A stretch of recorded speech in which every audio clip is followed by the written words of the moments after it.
Assalamualaikum warahmatullahi wabarakatuh. Apa kabar anak soleh dan soleha? Semoga dalam keadaan sehat ya.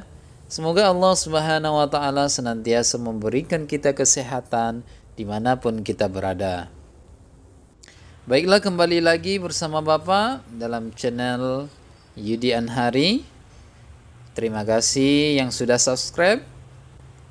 Bagi yang belum, ayo buruan klik tombol subscribe sekarang juga.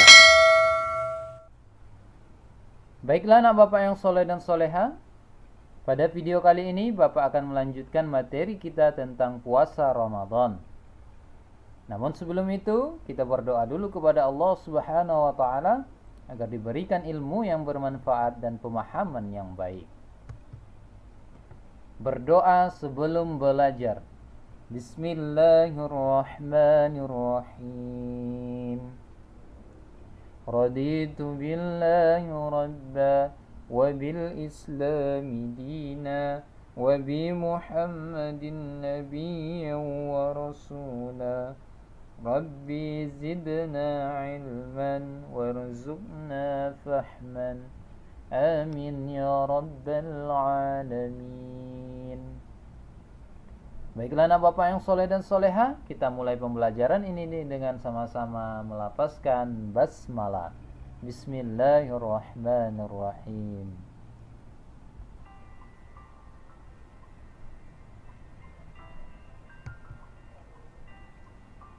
Kemarin kita sudah membahas tentang pengertian puasa, syarat puasa, dan rukun puasa. Nah, sekarang kita akan lanjutkan hal-hal yang membatalkan puasa. Apa saja yang dapat membatalkan puasa? Yang pertama, makan dan minum dengan sengaja. Jadi, kalau kita makan dan minum dengan sengaja, maka akan membatalkan puasa. Jadi bagaimana kalau tidak sengaja atau karena lupa? Maka puasa kita tetap kita lanjutkan dengan catatan saat kita ingat maka kita langsung berhenti makan dan minum. Maka puasa kita tidak batal. Yang kedua, muntah dengan sengaja. Ya, muntah yang disengaja itu membatalkan puasa.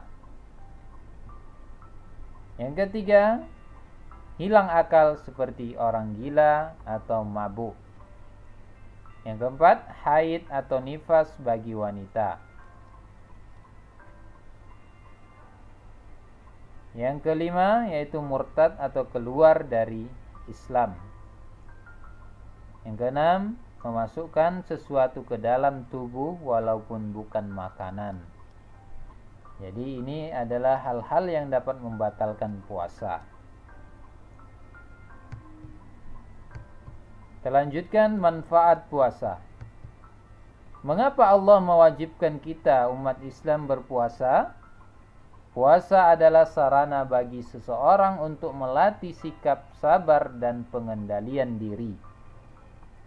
Dengan berpuasa, orang tidak boleh berbuat sesuka hatinya. Orang yang berpuasa juga tidak boleh berbicara yang kotor atau berbohong. Dia harus berhati-hati ketika berbicara atau bertingkah laku. Itulah yang menyebabkan orang yang berpuasa harus memiliki sifat sabar dan pengendalian diri. Sabar artinya menahan diri untuk berbuat sesuatu yang dilarang. Pada saat berpuasa, seseorang harus mampu bersikap sabar. Dalam hal apa saja seseorang harus bersikap sabar? Yang pertama, sabar menahan makan dan minum selama sehari penuh. Orang yang berpuasa baru boleh makan setelah waktu berbuka. Yang kedua, sabar untuk tidak makan dan minum secara berlebihan. Nabi Muhammad SAW menganjurkan agar kita berbuka dengan makanan ringan dan manis. Jika makanan dan minuman berlebihan, akan merugikan kesehatan. Yang ketiga, sabar menjalani puasanya tanpa berkeluh kesah. Orang yang berpuasa tidak boleh mengeluh kelaparan atau kehausan. Selanjutnya, orang yang sedang berpuasa tetapi tidak dapat mengendalikan hawa nafsunya, dia tidak mendapatkan pahala puasa. Dalam hal apa saja kita harus mengendalikan diri saat berpuasa? Yang pertama, mengendalikan diri dari berkata bohong atau berperilaku tidak jujur. Yang kedua, mengendalikan diri dari marah meskipun orang lain berbuat jahat kepada kita. Jika ada temanmu yang mengajak bertengkar, katakanlah bahwa kamu sedang berpuasa. Jangan terpancing emosi atau berkelahi karena akan membatalkan pahala puasa kita. Yang ketiga, mengendalikan diri dari melihat atau mendengar sesuatu yang tidak baik. Misalnya melihat sesuatu yang jorok dan mendengarkan perkataan yang kotor. Yang keempat, mengendalikan diri untuk tidak ikut melakukan perbuatan dosa. Misalnya, jika ada temanmu yang membicarakan kejelekan orang lain, kamu harus menjauhinya dan jangan malah ikut membicarakan kejelekannya. Hikmah puasa. 1. Membentuk pribadi yang bersyukur. Puasa merupakan ungkapan syukur atau terima kasih kepada Allah Subhanahu wa taala yang telah banyak memberikan nikmat dan karunia-Nya kepada kita. Puasa Ramadan adalah kewajiban umat Islam kepada Allah. Adapun melaksanakannya adalah bukti ketundukan kita pada perintahnya.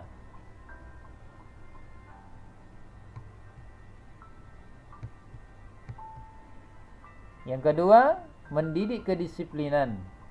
Puasa mengajarkan kita untuk bersikap disiplin dalam segala hal. Dengan puasa kita menjadi terbiasa sholat tepat waktu, baik sholat fardu maupun sholat sunnah, atau tarawih dan witir. Terbiasa bertadarus Al-Quran, serta teratur dalam hal makan, minum, dan istirahat.